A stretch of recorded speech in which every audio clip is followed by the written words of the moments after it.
இல்லை இவ்வளோ நாளாக விடுபட்டு போயிருந்த குலதெய்வ வழிபாடு ஏற்படலாம், ஏதோ ஒன்று சரிங்களா.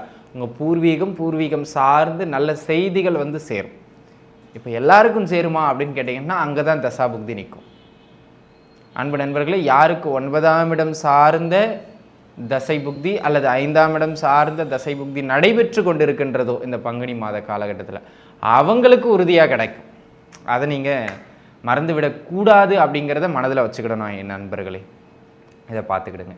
அதனை அடுத்த அமைப்பாக வேறு என்ன விஷயம் அப்படின்னு கேட்டுக்கிட்டிங்கன்னா நல்லா புரிஞ்சுக்கிடுங்க. இந்த காலகட்டம் பொருளாதார ரீதியாக ஒவ்வொரு அமைப்பையும் நம்ம பார்த்துக்கிட்டு வரப்போகிறோம்.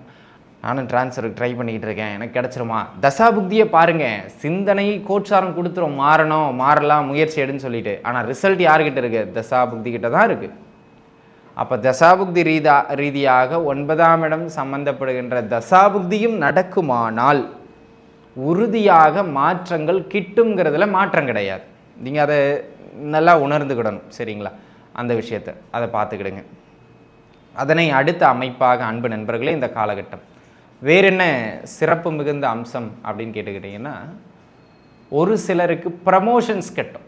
பொருளாதார ரீதியாக ஏதேனும் கொடுக்கல் வாங்கல்கள் இருக்குது, நீங்கள் கொடுத்த பணம் மீண்டும் வராமல் தடைபட்டுக்கிட்டே இருக்குது, அப்படிங்கிற பட்சத்தில் கொடுத்த பணம் மீண்டும் வந்து சேரும் காலமாய் இக்காலம் அமைகின்றது அப்படிங்கிறத அன்பர்கள் புரிஞ்சுக்கிடணும்.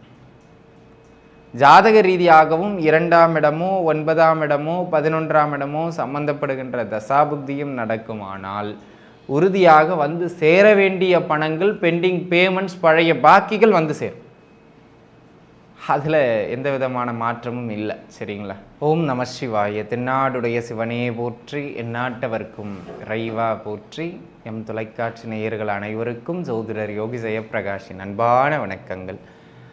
அன்பு நேயர்களே, இந்த காணொலியில் நம்ம பார்க்க இருக்கிறது என்ன அப்படின்னு கேட்டுக்கிட்டிங்கன்னாங்க, பங்குனி மாதத்திற்கான பலாபலன்கள் மிதுன ராசி நேயர்தனுக்கு எப்படி இருக்கின்றது அப்படிங்கிறத நம்ம பார்க்க இருக்கோம். மிதுன ராசி நேயர்களை பொறுத்த மட்டிலும் இந்த பங்குனி மாதம் இது ஒரு பொது பலன், கோச்சார் ரீதியாக மாத பலன். பொது பலனுடைய பலம் அடிக்கடி நான் திரும்ப சொல்கிறது அதுதான், ஒரு 5 to 10% மேலே அதுக்கு பலம் கிடையாது.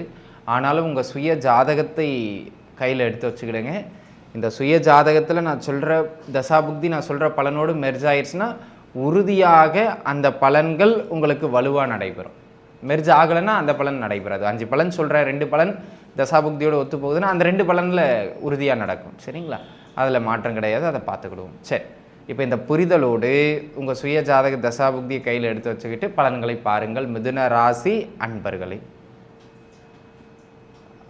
மிதுனம் தனை பொறுத்த மட்டிலும் இந்த காலகட்டம் எப்படிப்பட்ட காலகட்டம்னா சில நன்மைகளை அதிக அளவு பெறுகின்ற காலகட்டம்.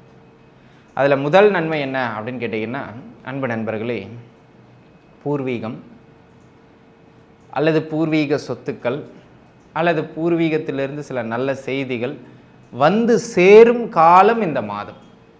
நீங்கள் வெளியூரில் இருப்பீங்க, உதாரணத்துக்கு கிராமத்துலேருந்து போய் பட்டணத்தில் வாழ்ந்துக்கிட்டு இருப்பீங்க. உங்கள் சொந்த ஊர்லேருந்து ஒரு நல்ல செய்தி வரும்.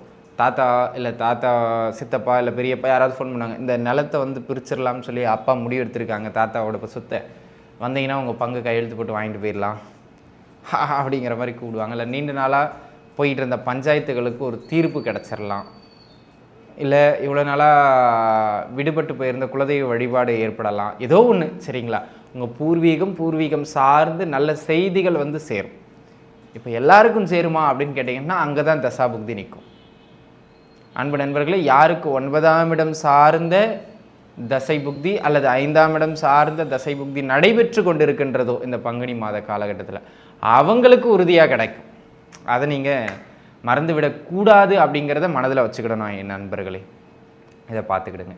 அதனை அடுத்த அமைப்பாக வேறு என்ன விஷயம் அப்படின்னு கேட்டுக்கிட்டிங்கன்னா நல்லா புரிஞ்சுக்கிடுங்க. இந்த காலகட்டம் பொருளாதார ரீதியாக ஒவ்வொரு அமைப்பையும் நம்ம பார்த்துக்கிட்டு வரப்போகிறோம். அதில் பூர்வீக சொத்துக்கள் வந்து சேரும்னு சொல்லிட்டேன். தசாபுக்தி அடிப்படையில் 9ஆம் இடமோ 11ஆம் இடமோ அல்லது 5ஆம் இடமோ 3ல் எந்த பாவகம், குறிப்பாக 9 அல்லது 5 சம்மந்தப்பட்ட தசாபுக்தி நடக்குதுன்னா பூர்வீகம் சார்ந்த அமைப்புகள் எல்லாம் கிடச்சிரும் சரிங்களா. இது ஒரு அமைப்பு. அதே போல் உயர்கல்வி பயில்வதற்கு சிறப்பு. நீட் கோச்சிங் போக போகிறேன், நீட் எக்ஸாம் அப்பியர் ஆக போகிறேன், இல்லை அந்த மாதிரி ஜேஇ படிக்க போகிறேன், இந்த மாதிரி ஏதாவது ஒரு படிப்புக்காக நீங்கள் சூஸ் பண்ணி படிச்சுக்கிட்டு இருப்பீங்க இல்லையா, அந்த மாதிரியான அமைப்புகளில் அன்பு நண்பர்களே இந்த காலகட்டம் உயர் கல்வி பயில்வதற்கு, பிடித்த கல்வியில் சேருவதற்கு அற்புத காலகட்டமாக அமைகிறது. அப்படியே தசாபுக்திக்கு வாங்க. தசாபுக்தியின் அடிப்படையில் 9ஆம் இடம் சார்ந்த தசாபுக்தியும் நடக்குமானால், 11ஆம் இடம் சார்ந்த தசாபுக்தியும் நடக்குமானால் உறுதியாக இந்த அமைப்புகள் உங்களுக்கு நன்மையை தருங்கிறதுல மாற்று கருத்து கிடையாது. சரிங்களா? அதை புரிஞ்சுக்கிடணும். அதனை அடுத்த அமைப்பாக அன்பு நண்பர்களே இந்த காலகட்டத்தை பொறுத்த மட்டிலும் வேற என்ன சிறப்பான அமைப்பு இருக்கின்றது என்றால், 3வது விஷயம், தகப்பனார் அல்லது தகப்பனார் சார்ந்து ஒரு சில நன்மைகள் உங்களுக்கு கிடைக்கும். உதாரணத்துக்கு, இவ்வளோ நாளாக சொத்தை பிரித்து தரமாட்டேன்னு சொன்ன அப்பா சொத்தை பிரித்து தரேன்னு சொல்லலாம். அல்லது உங்களுக்கும் அப்பாவுக்கும் இடையில் போய்கிட்டு இருந்த கருத்து பேதங்கள் குறைந்து கருத்து ஒற்றுமை மேலோங்கலாம். என்ன வேணாலும் நடக்கலாம், எனக்கு தெரியாது. ஆனால் அப்பா சார்ந்து ஒரு நன்மை உண்டுங்கிறத மட்டும் மனதில் வச்சுக்கிடுங்க. எல்லாருக்குமா? அதான் இல்லை. ஜாதக ரீதியாக இந்த பங்குனி மாதத்தில் யாருக்கு 9ஆம் இடம் சம்மந்தப்பட்ட பலமான தசாபுக்தி போகுதோ அவங்களுக்கு கிட்டும். அப்போ எங்களுக்கு போகலைன்னா ஒன்றும் கிட்டாது, அடுத்த பலனை பார்க்க வேண்டியது தான். சரிங்களா? அன்பு நண்பர்களே, அதனை அடுத்த அமைப்பாக இந்த காலகட்டம் உத்தியோக இடமாற்றங்கள், டிரான்ஸ்ஃபர்ஸ், அல்லது ஒரு வேலை போய் இன்னொரு வேலையில் சேருவது, அல்லது ஒரு வேலையை விட்டுட்டு இன்னொரு வேலையில் சேருவது. அதாவது ஒரு வேலையில் இருந்துக்கிட்டே அந்த நிறுவனத்தின் வேறு கிளைக்கு மாறுறதும் இந்த மாதம் உண்டு. வேலை போயிட்டு இன்னொரு வேலை தேடி வேலைக்கு போகிறதும் உண்டு. வேலையை நீங்களாக விட்டுட்டு வேலை, ஆக மொத்தத்தில் உத்தியோகத்தில் மாற்றங்களை எதிர்பார்ப்பவர்களுக்கு இந்த காலம் மாற்றத்தை ஏற்படுத்தும். நானும் டிரான்ஸ்ஃபருக்கு ட்ரை பண்ணிக்கிட்டு இருக்கேன், எனக்கு கிடச்சிருமா? தசாபுக்தியை பாருங்கள், சிந்தனை கோச்சாரம் கொடுத்துரும், மாறணும், மாறலாம், முயற்சி எடுன்னு சொல்லிட்டு. ஆனால் ரிசல்ட் யார்கிட்ட இருக்குது? தசாபுக்தி கிட்ட தான் இருக்குது. அப்போ தசாபுக்தி ரீதியாக 9ஆம் இடம் சம்பந்தப்படுகின்ற தசாபுக்தியும் நடக்குமானால் உறுதியாக மாற்றங்கள் கிட்டுங்கிறதுல மாற்றம் கிடையாது. நீங்கள் அதை நல்லா உணர்ந்துக்கிடணும். சரிங்களா? அந்த விஷயத்தை அதை பார்த்துக்கிடுங்க. அதனை அடுத்த அமைப்பாக அன்பு நண்பர்களே இந்த காலகட்டம் வேற என்ன சிறப்பு மிகுந்த அம்சம் அப்படின்னு கேட்டுக்கிட்டிங்கன்னா, ஒரு சிலருக்கு ப்ரமோஷன்ஸ் கட்டும், பதவி உயர்வுகள், அடுத்த கட்டத்தை நோக்கிய பதவி உயர்வுகள், கௌரவம், அந்தஸ்து, ரெக்கக்னேஷன், சின்ன சின்னதான ப்ரைஸஸ், இந்த மாதிரியான அமைப்புகள்லாம் தொழில் செய்கின்ற இடங்களில் பெறுகின்ற அளவுக்கு உங்களுடைய நன்மதிப்பு உயரும். அதான் இப்போ இங்கே விஷயமே. சரிங்களா? அதனால் இந்த காலகட்டத்தை பொறுத்த மட்டிலும் பூர்வீக சொத்துக்களும் பெற்றுக் கொடுக்கப்படும், பூர்வீகம் சார்ந்த அமைப்புகளும் நன்மை அடையும். அந்த மாதிரியான அமைப்புகளை தான் தொழில் சார்ந்தும் இடையூறுகள் வரும், ஆனாலும் அதை தக்க வைத்து விடுவீர்கள் உத்தியோகம் சார்ந்து. ஆக ஜாதக ரீதியாக 9ஆம் இடமோ 11ஆம் இடமோ சம்மந்தப்பட்ட தசாபுக்தியும் பலமாக போச்சுன்னா உத்தியோகம், தொழில் மாற்றம், அது இதுன்னு எது வந்தாலும் சரி, ப்ரமோஷனும் கிடைக்கும், பிரச்சனைக்கு நடுவில் எல்லாவற்றையும் சமாளிச்சும் உட்காருவீங்க. ஒரு சிலர் 9, 11ஆம் இடம் சம்மந்தப்பட்ட தசாபுக்தியும் நடக்கணும் இந்த ப்ரமோஷனுக்கு. சரிங்களா? அதை மனதில் நல்லா உள்வாங்கிக்கிடுங்க. இதனை அடுத்துதான் கடன் கடன் கடன் கடன் தொந்தரவுகளில் சிக்கி தவித்து கொண்டிருக்கின்ற மிதுன ராசி அன்பர்களுக்கு கடன் தீந்துருமா? எனக்கு தெரியாது, உங்கள் ஜாதகத்தை தான் பார்க்கணும். ஆனால் கடனின் வீரியம் உறுதியாக குறையும் அப்படிங்கிறது தான் அமைப்பு. சரிங்களா? கடனின் வீரியம் குறையும் அப்படிங்கிற ஒரு அமைப்பை நீங்கள் முதல்ல உள்ளே வாங்கிக்கிடணும். சரிங்களா? ஆக அன்பு நண்பர்களே, இந்த காலகட்டம் கடன் தொந்தரவுகள் குறைகின்ற காலகட்டம். நீங்கள் நல்லா மனதில் உள்வாங்கி வச்சுக்கிடணும். சரிங்களா? அந்த விதத்தில் கடன் சுமைகள் குறையும். ஜாதக ரீதியாகவும் 9ஆம் இடமோ 11ஆம் இடமோ சம்பந்தப்படுகின்ற தசை புக்தி அமைப்புகளும் நடக்குமானால் உறுதியாக கடன் தொந்தரவுகள் குறையக்கூடியது மாதிரியான ஒரு அமைப்புகளில் உண்டு. இதை பார்த்துக்கிடுங்க. அதனை அடுத்த அமைப்பாக அன்பு நண்பர்களே இந்த காலகட்டத்தை பொறுத்த மட்டிலும் வேறு என்ன அமைப்பு இருக்குது அப்படின்னு கேட்டுக்கிட்டிங்கன்னா, 2 விஷயம் நல்லா புரிஞ்சுக்கிடுங்க. பொருளாதார ரீதியாக ஏதேனும் கொடுக்கல் வாங்கல்கள் இருக்குது, நீங்கள் கொடுத்த பணம் மீண்டும் வராமல் தடைபட்டுக்கிட்டே இருக்குது, அப்படிங்கிற பட்சத்தில் கொடுத்த பணம் மீண்டும் வந்து சேரும் காலமாய் இக்காலம் அமைகின்றது அப்படிங்கிறத அன்பர்கள் புரிஞ்சுக்கிடணும். ஜாதக ரீதியாகவும் 2ஆம் இடமோ 9ஆம் இடமோ 11ஆம் இடமோ சம்பந்தப்படுகின்ற தசாபுக்தியும் நடக்குமானால் உறுதியாக வந்து சேர வேண்டிய பணங்கள், பெண்டிங் பேமெண்ட்ஸ், பழைய பாக்கிகள் வந்து சேரும். அதில் எந்த விதமான மாற்றமும் இல்லை. சரிங்களா? இது ஒரு அமைப்பு.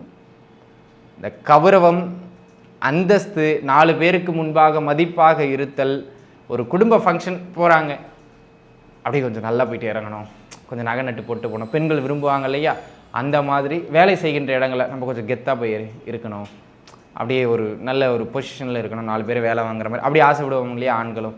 அந்த மாதிரியான அமைப்புகளில் அந்த அந்த ஒரு நிர்வாகத்திறனை மேம்படுத்தக்கூடிய, அந்த ஒரு அதிகாரத்தை செலுத்தக்கூடிய அமைப்புகள் ஒரு சில நேரங்களில் இந்த மாதம் மிதுனத்திற்கு உண்டு. அந்த அளவுக்கு இது ஒரு ஏற்றம் மிகுந்த மாதமாக அமையப்பெறுகின்றது அப்படிங்கிறதுல எந்த விதமான மாற்று கருத்தும் கிடையாது. திருமணமும் குழந்தை பாக்கியமும் நன்றாக புரிஞ்சுக்கிடுங்க. தசாபுக்தி நடந்தால் உறுதியாக கிடச்சிரும். இப்போ இந்த மாதம் கோச்சார் ரீதியாக திருமணம் சார்ந்தோ அல்லது குழந்தை பாக்கியம் சார்ந்த எந்த நகரவும் இல்லை. ஆனாலும் தசாபுக்தியின் அடிப்படையில் 5ஆம் இடம் சம்பந்தப்பட்ட 2ஆம் இடம் சம்பந்தப்பட்ட தசாபுக்தி நடக்குமானால் குழந்தையும், 7ஆம் இடம் 11ஆம் இடம் சம்பந்தப்பட்ட தசாபுக்தி நடக்குமானால் திருமணமும் உறுதியாக கிடைக்குங்கிறதுல மாற்றம் கிடையாது. ஏன்னா கோச்சாரா அதை தடை செய்யாது, நீங்கள் அதை புரிஞ்சுக்கிடணும். சரிங்களா? அதனால் அதை பார்த்துக்கிடுங்க.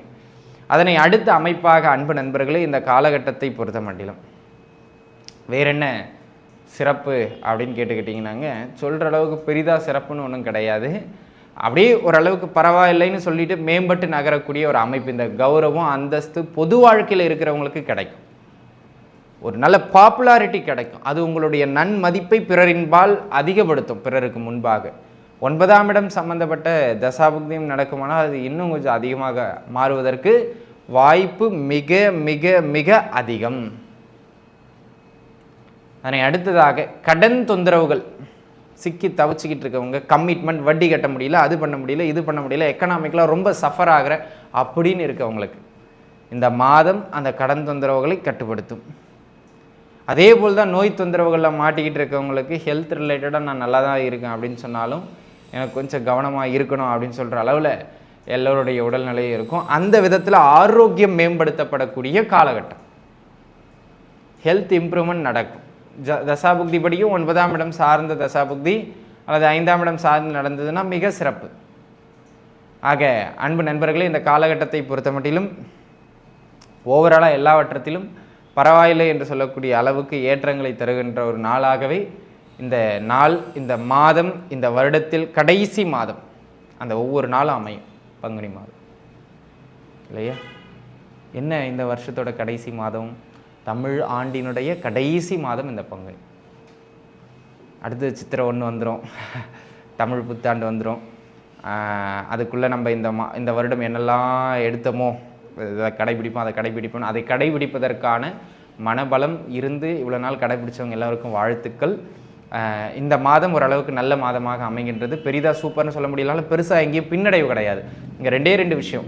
ஒன்று தகப்பனாரோடு கருத்து வேறுபாடு வரும், இல்லை தகப்பனாரின் உடல்நிலையில் சின்ன சின்ன தொந்தரவு வரும். அதை மட்டும் பார்த்துக்கிட்டால் போதும். மற்றபடி இந்த மாதம் சீரும் சிறப்புமாக அமைகிறது. அனைவரும் நன்றாக இருப்பீர்கள். வாழ்க வளமுடன். நன்றி.